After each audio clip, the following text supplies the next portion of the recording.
Light जब एक medium से दूसरे मीडियम में एंटर करती है तो उसके ओरिजिनल पाथ में कुछ डेविएशन होता है, कुछ चेंज होता है।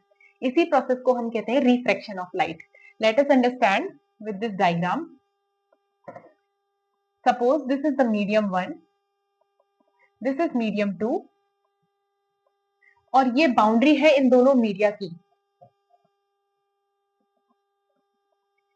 इस मीडियम में कोई एक लाइट रे ट्रेवल कर रही थी और वो इंसिडेंट होती है at the boundary of the two media. So this would be the normal to this boundary. This is the incident ray. अब क्योंकि ये लाइट मीडियम 1 से मीडियम 2 में एंटर करती है तो ये अपना ओरिजिनल पाथ ट्रेस नहीं करती बल्कि बेंड हो जाती है। इट एक्सपीरियंसेस अ बेंडिंग और इसी को कहते हैं refraction of light. This is the refracted रे। रिफ्रैक्टेड रे m dash is the normal to the boundary of the interface of two media. Okay, this one is known as the angle of incidence and this is angle of refraction. Angle of refraction. Okay, now we will learn कि ऐसा होता क्यों है, ये light एक medium से दूसरे medium में एंटर करती है तो ये बेंड क्यों हो जाती है। Now the concept of optical density arises. क्योंकि ये दोनों ही मीडियम डिफरेंट हैं तो इन दोनों की ऑप्टिकल डेंसिटीज डिफरेंट हैं। ऑप्टिकल डेंसिटी को समझने के लिए स्पीड ऑफ लाइट को कंसीडर करना पड़ेगा। Speed of light is different in different media.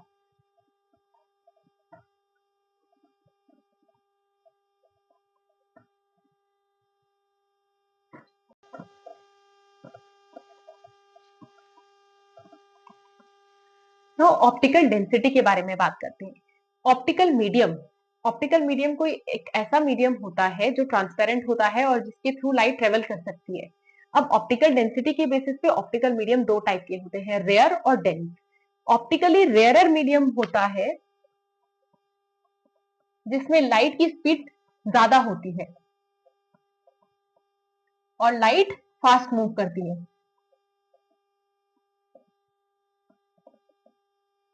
और ऑप्टिकली डेंस जो मीडियम होता है वो ऐसा मीडियम होता है जिसमें लाइट बहुत धीरे ट्रेवल करती है और उसकी स्पीड कम होती है।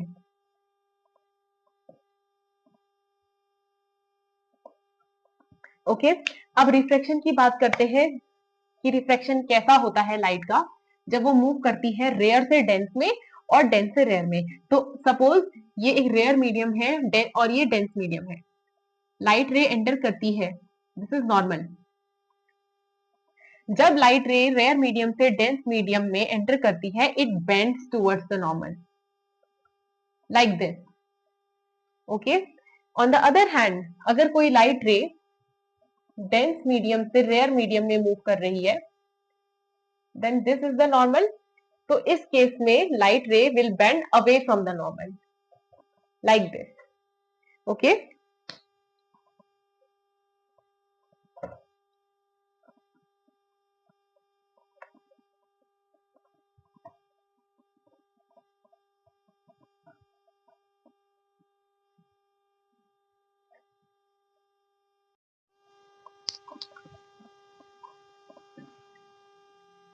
ऑप्टिकली डेंस और ऑप्टिकली रेयर मीडियम हम पढ़ चुके हैं। अब स्पीड ऑफ लाइट देखते हैं क्या होती है डिफरेंट मीडिया में। वैक्यूम में speed of light 3 into 10 raised to the power 8 metre per second, that is 3 lakh kilometre per second. Light की स्पीड होती है वाटर में 2.25 into 10 raised to the power 8 metre per second और लाइट की speed glass में होती है 2 into 10 raised to the power 8 metre per second. तो यहाँ पर लाइट की स्पीड सबसे ज्यादा वैक्यूम में है। अब लाइट की स्पीड एयर में भी इतनी ही होती है जितनी वैक्यूम में होती है, उससे थोड़ा ही कम होती है। तो इस पूरे चैप्टर में हम ये कंसीडर करेंगे कि लाइट की स्पीड एयर में इतनी ही है जितनी वैक्यूम में होती है, that is 3 into 10 raised to the power 8 metre per second. This is speed of light in air also vacuum के ही बराबर होती है। तो सबसे ज्यादा वैक्यूम या एयर में लाइट की स्पीड है, इसका मतलब air is the rarest of all medium. सबसे ज्यादा रेयर है क्योंकि लाइट उसमें सबसे फास्ट ट्रेवल करती है, और ग्लास सबसे डेंस है क्योंकि उसमें लाइट की स्पीड सबसे कम है। Okay, I hope it is clear.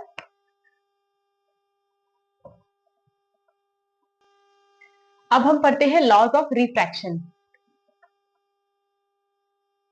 Laws of refraction पढ़ने के लिए पहले रिफ्रैक्शन का डायग्राम बना देते हैं। Suppose this is M1 medium 1, this is M2 medium 2, incident ray, this is normal, and dash normal to the interface of the media, and this is the refracted ray. Angle of incidence and angle of refraction. Okay, पहला law of refraction कहता है कि incident ray, refracted ray and the normal at the point of incidence, they all lie on the same plane.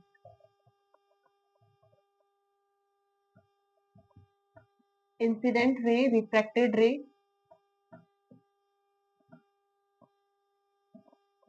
and normal to the interface of the two media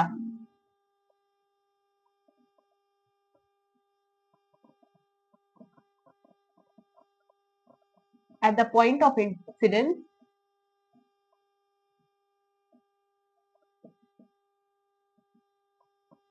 all lie on the same plane.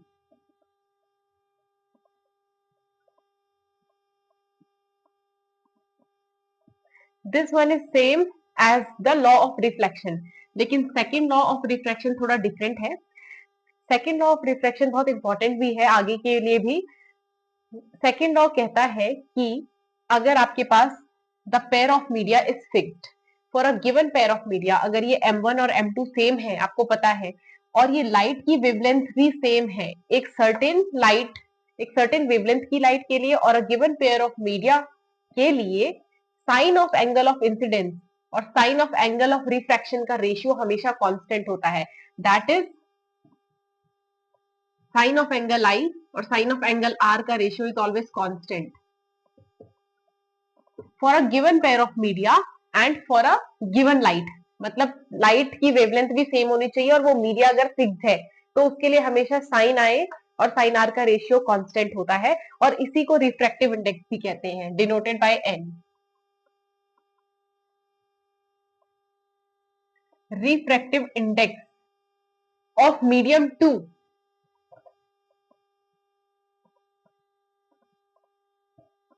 with respect to medium 1।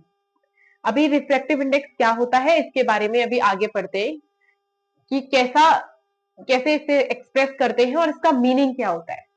Okay,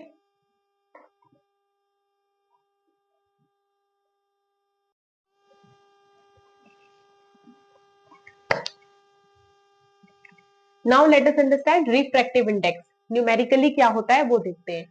law of refraction से हमने देखा कि sign of angle i और sine of angle r का ratio हमेशा constant होता है, जो कि रिफ्रैक्टिव इंडेक्स होता है। अब देखते हैं refractive index in the terms of speed of velocities of light in the two media. Okay, refractive index of medium 2 with respect to 1, this is read as refractive index of medium 2 with respect to 1। बहुत सारी books में इसको ऐसे भी लिखा होता है, NCERT में ये ऐसे लिखा हुआ है, ऐसे भी कई बुक्स में लिखा होता है। तो it is read as refractive index of medium 2 with respect to medium 1, और ये न्यूमेरिकली बराबर होता है speed of light in medium 1 upon speed of light in medium 2। okay, similarly refractive index of medium 1 with respect to medium 2, इसको NCERT में ऐसे लिखा हुआ है, refractive index of medium 1 with respect to medium 2, this is equal to speed of light in medium 2 divided by speed of light in medium 1।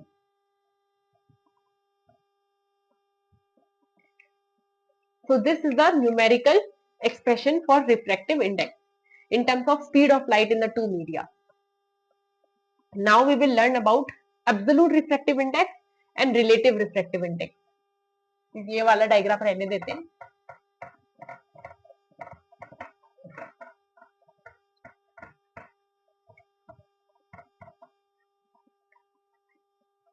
Light जब medium 1 से medium 2 में enter हो रही है और अगर वो मीडियम 1 एयर है या वैक्यूम है,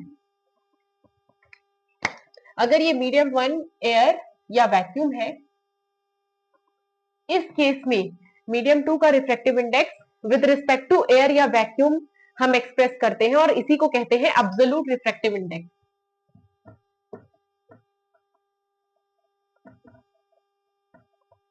absolute refractive index it means when medium 1 becomes air या वैक्यूम, तो फिर मीडियम 2 का जो रिफ्रैक्टिव इंडेक्स एक्सप्रेस करेंगे वो उसका एब्सोल्यूट रिफ्रैक्टिव इंडेक्स होगा। तो रिफ्रैक्टिव इंडेक्स क्या होता है? Refractive index of medium 2 with respect to 1, speed of light in medium 1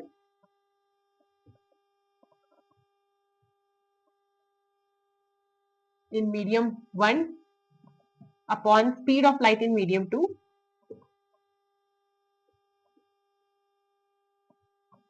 okay, तो यहां पर हमारे पास speed of light in medium 1 तो एयर या वैक्यूम है, उसमें स्पीड ऑफ लाइट किससे डिनोट करते हैं? सी से। सी और speed of light in medium 2 से वो वी है। v is the speed of light in medium 2, then it is denoted by c upon v। This is the refractive index of medium 2 with respect to medium 1 when medium 1 is air और vacuum। उस case में जो refractive index होता है इसको कहते हैं absolute refractive index. Absolute refractive index of medium 2। It can be simply denoted by NM, that is refractive index of the medium। Okay, now we will do relative refractive index।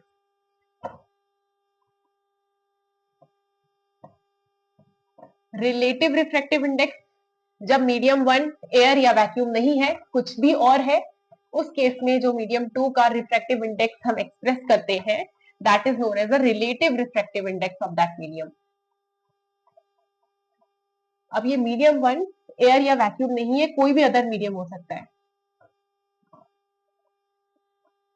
Okay, तो let us से कि medium 1 में v1 है light की velocity और medium 2 में v2 है light की velocity. Then relative refractive index, relative refractive index of medium 2 with respect to medium 1 is given by speed of light in medium 1 v1 upon speed of light in medium 2 v2।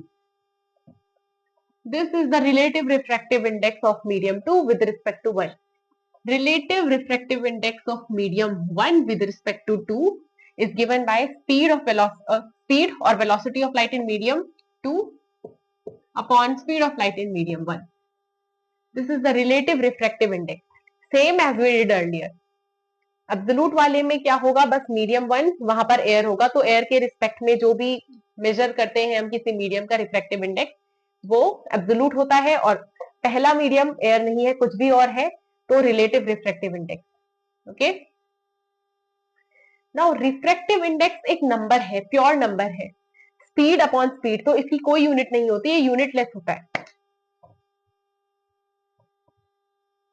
Refractive index की कोई unit नहीं होती, it's unitless, pure number. Note it.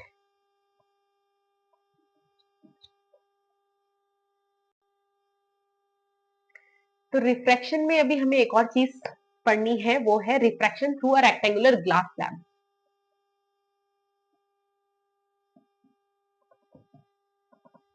Glass slab होता है ना, जिसको paper wait की तरह भी यूज करते हैं, उससे कैसे रिफ्रैक्शन होगा वो देखते हैं।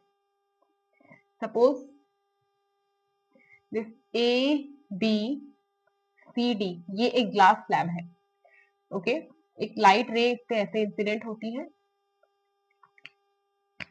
Late us draw the normal to the interface of the two media. ये एयर है और ये ग्लास स्लैब है। Okay, air optically rare medium है, ग्लास डेंस है, रेयर से डेंस में जा रही है, रिफ्रैक्शन के बाद बेंड्स टुवर्ड्स द नॉर्मल, ये लाइट रे नॉर्मल की तरफ बेंड हो जाएगी, और बेंड होके जब ये जाएगी तो अगेन ये इंसिडेंट हो रही है अभी इस सरफेस पर, अभी ये ग्लास से फिर वापस एयर में जाने वाली है, डेंस से फिर ये रेयर में ट्रेवल करेगी, तो ये नॉर्मल से दूर बेंड हो जाएगी, it bends away from the normal like this, and this is the original path of light. Okay, say this is the angle of incidence 1, angle I1, क्योंकि एक बार ये दोबारा फिर इंसिडेंस होगी इस सरफेस पे, this is angle I2, this is angle से R1 and this is angle R2. Okay, then this ray जो बाहर इमर्ज हो रही है ओवरऑल रिफ्रैक्शन के बाद, this is known as the emergent ray. This is the emergent ray. This angle R2 is also known as the angle of emergence.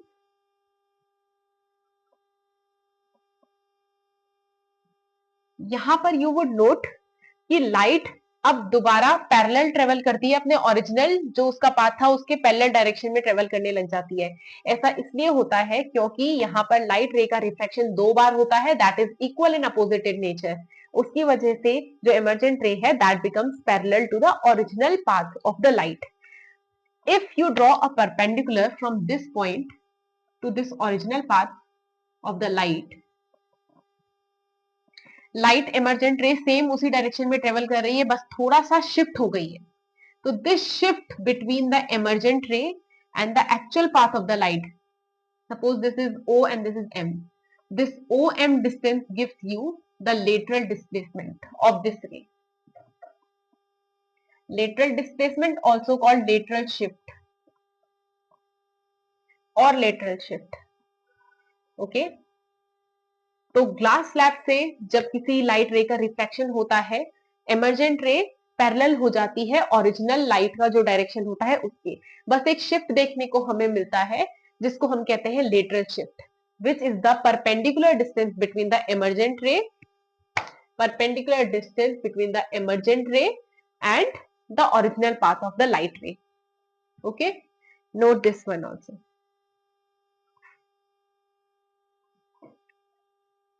अब हम एक बहुत इंपॉर्टेंट टॉपिक पढ़ने वाले हैं, स्फेरिकल लेंसेज.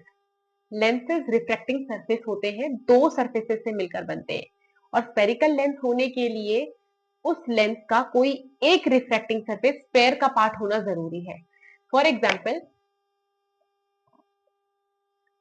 ये भी एक स्फेरिकल लेंस है क्योंकि इसका एक सरफेस स्फेयर का पार्ट है, लाइक दिस, है ना. या तो दोनों ही सरफेसेस स्फेयर के पार्ट हो सकते हैं, लाइक दिस. तो स्फेरिकल लेंसेज वो लेंस है जो दो रिफ्लेक्टिव सरफेसेस से मिलकर बनते हैं, और उनमें से किसी एक सरफेस को स्फेयर का पार्ट होना जरूरी है, या फिर दोनों ही सरफेस स्फेरिकल हो सकते हैं. तो ये है स्फेरिकल लेंसेज, जिनके दो टाइप्स हमने पढ़ने हैं, concave and convex spherical lenses.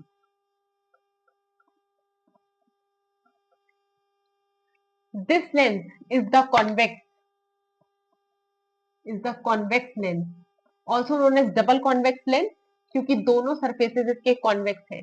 This is the concave lens और double concave lens. Simply concave और कॉन्वेक्स बोलते हैं, वैसे double convex lens, double concave lens. Okay, तो ये दोनों हैं स्फेरिकल लेंसेज जो हमने पढ़ने हैं इस चैप्टर में. Convex lens is a converging lens, ये लाइट रेज को कन्वर्ज कर देता है, it is converging in nature, and this one is diverging lens. Now let us understand some terms related to the spherical lenses. The first is centers of curvature. क्योंकि ये जो convex lens है इसमें दो sphere है,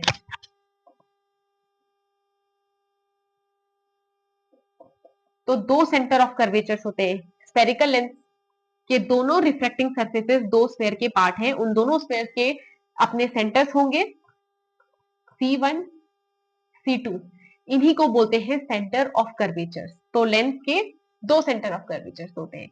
दूसरा term है principal axis.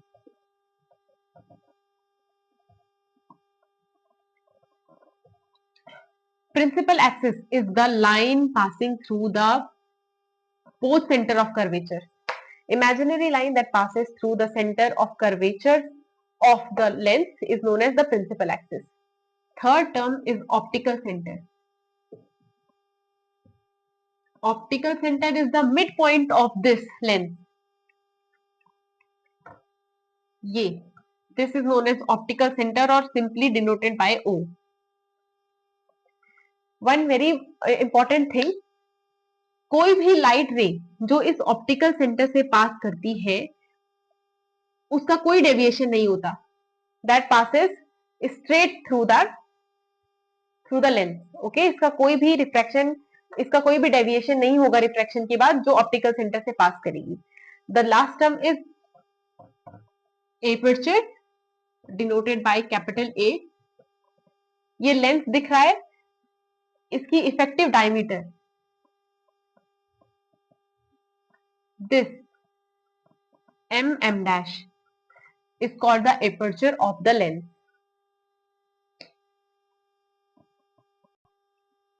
तो जो लेंसेज इस चैप्टर में हम पढ़ने वाले हैं दे आर थिन लेंसेज। हम ऐसा मानेंगे कि ये सारे लेंसेज थिन लेंसेज हैं। थिन लेंस वो होते हैं जिनकी एपर्चर यानी effective diameter of the lens बहुत छोटी होती है in comparison to the radius of curvature. Okay, तो इन्हें थिन लेंसेज बोलते हैं। और थिन लेंसेज के केस में दोनों centre of curvature optical centre से इक्विडिस्टेंट होते हैं। That means C1O equals to C2O. Now we will learn about the principal focus and the focal length of lens. अब देखते हैं प्रिंसिपल फोकस और फोकल लेंथ स्फेरिकल लेंसेज की।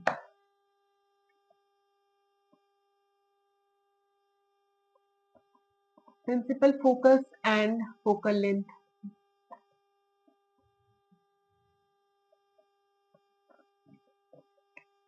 Spherical lenses में दो सेंटर ऑफ कर्वेचर्स हैं, तो दो फोकस भी होंगे, दो प्रिंसिपल फोकस होंगे। नाउ लेट अस सी कि प्रिंसिपल फोकस होता क्या है कॉन्वेक्स मिरर के लिए, कॉन्वेक्स लेंस के लिए। Okay, this is the optical centre, centre of curvature, centre of curvature 1 and C1 and C2। अभी कॉन्वेक्स लेंस पे बहुत सारी रेज अगर प्रिंसिपल एक्सिस के पैरेलल आ रही हैं और इस लेंस पे पड़ती हैं तो ये रिफ्रैक्ट करेगा इनको। रिफ्रैक्शन के बाद, क्योंकि ये कन्वर्जिंग लेंस है, तो रिफ्रैक्शन के बाद ये सारी रेज एक पॉइंट पर कन्वर्ज हो जाएंगी और जिस पॉइंट पर ये रेज कन्वर्ज होंगी उसी को बोलते हैं प्रिंसिपल फोकस, से F1। ओके, दूसरा प्रिंसिपल फोकस इधर होगा, जब आप इधर से लाइट रेज को इंसिडेंट करवाओगे तो इधर कन्वर्ज होंगी रेज, तो यहां पर कहीं हमें मिलेगा F2, principal focus of the convex lens. अब कॉन्केव लेंस के लिए बोलते हैं, ये कॉन्केव लेंस है, optical centre again C1 and C2। ये कन्वर्जिंग लेंस है तो इसने कन्वर्ज किया, कॉन्केव लेंस एक डाइवर्जिंग लेंस है। तो बहुत सारी रेज अगर इस पर पैरेलली आती है प्रिंसिपल एक्सिस के तो ये इनको डाइवर्ज करता है।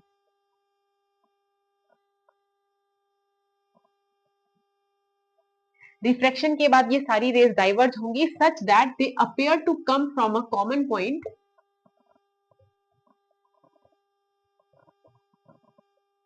विच will be the focus. Okay, F1। और अगर ये रेज हम इधर से इस पर इंसिडेंट करवाते हैं तो यहां पर हमें F2 मिल जाएगा, principal focus of the concave lens. Hence अगर हमें इसकी डेफिनेशन लिखनी है प्रिंसिपल फोकस की तो कैसे लिखेंगे, the point where the rays of light converge, the rays of light which are incident parallelly to the principal axis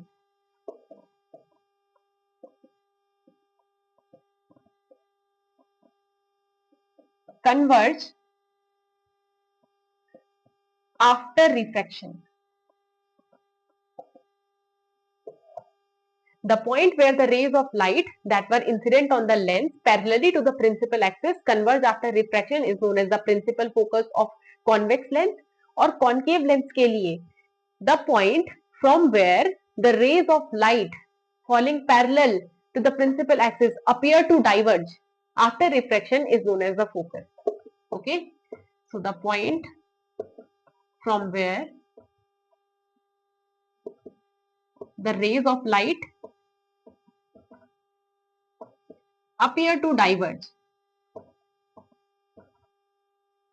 after refraction. When I say rays of light, it is clear that rays of light जो lens पर पड़ रही थी parallel to the direction of principal axis. Okay? तो दोनों side से light incident कराएंगे, दो फोकस मिलेंगे, दो फोकस, दो centre of curvature for the spherical lenses.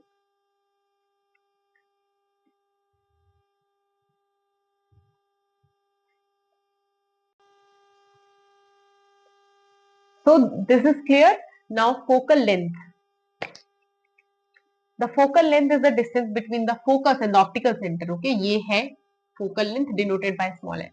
इस केस में ऑप्टिकल सेंटर से फोकस तक की distance focal length small f. अभी इसके बाद we are going to do some rules for ray diagram.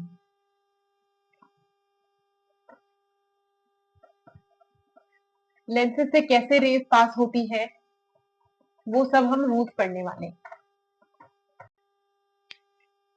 Lens light को रिफ्लेक्ट करके इमेज फॉर्म करती है. अभी हम उससे रिलेटेड रूल्स पढ़ने वाले हैं कुछ, कि कैसे इमेज फॉर्मेशन करना है, कैसे लाइट रेज पास होंगी लेंसेज के लिए. तो पहले रूल नंबर 1 पढ़ते हैं. दोनों कॉन्केव और कॉन्वेक्स के लिए मैं साथ में बताती हूँ रूल.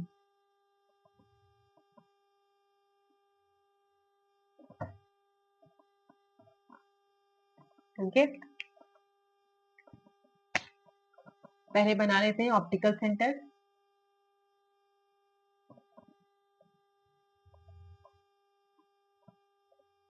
C1 एंड C2, इसका भी ऑप्टिकल सेंटर है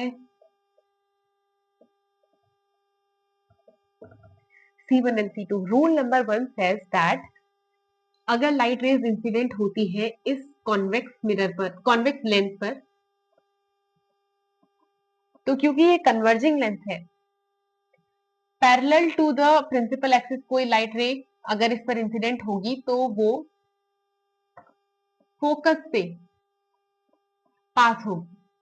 okay, this is the F1, this is F2. इस केस में क्या होगा, ये एक डाइवर्जिंग लेंस है, तो प्रिंसिपल एक्सिस के पैरेलल अगर कोई लाइट रे इस पर इंसिडेंट होती है तो वो डाइवर्ज हो जाएगी such that it appears to come from the focus on the same side of the lens.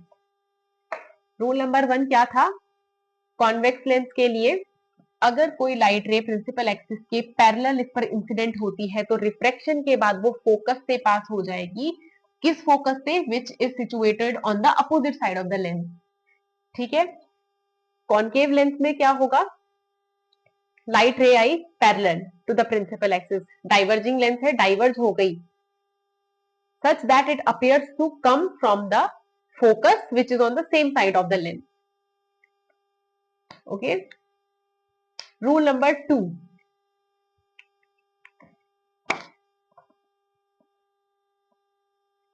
convex lens से, this is optical center C1 C2 F1 F2. इसके लिए भी बना देते हैं पहले, कॉन्केव लेंस के लिए C1 C2 F1 F2. Rule number 2 says that concave lens में अगर कोई लाइट फोकस से पास होकर इंसिडेंट होती है तो ये कन्वर्जिंग मिरर है, रिफ्रैक्शन के बाद कन्वर्ज कर देगा इसको such that it emerges parallelly to the principal axis, first वाले रूल का just opposite. Okay, rule number 2, convex lens के लिए फोकस से पास होकर अगर कोई लाइट रे इस पर इंसिडेंट होती है तो that will emerge parallel to the principal axis after reflection. Convex lens, concave lens के लिए देखते हैं, कोई लाइट रे अगर फोकस की तरफ डायरेक्टेड होती है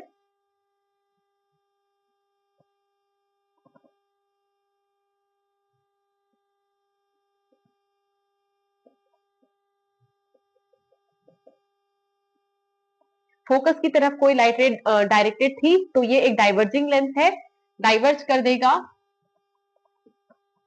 parallelly to the principal axis. Okay, now we will go to the third rule.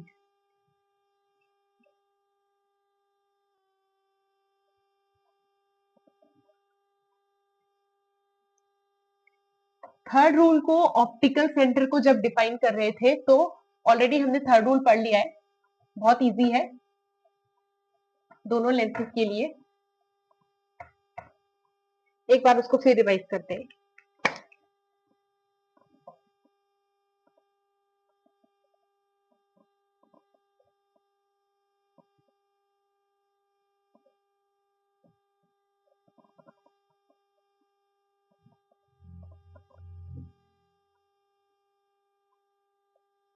Okay, third rule ये बोलता है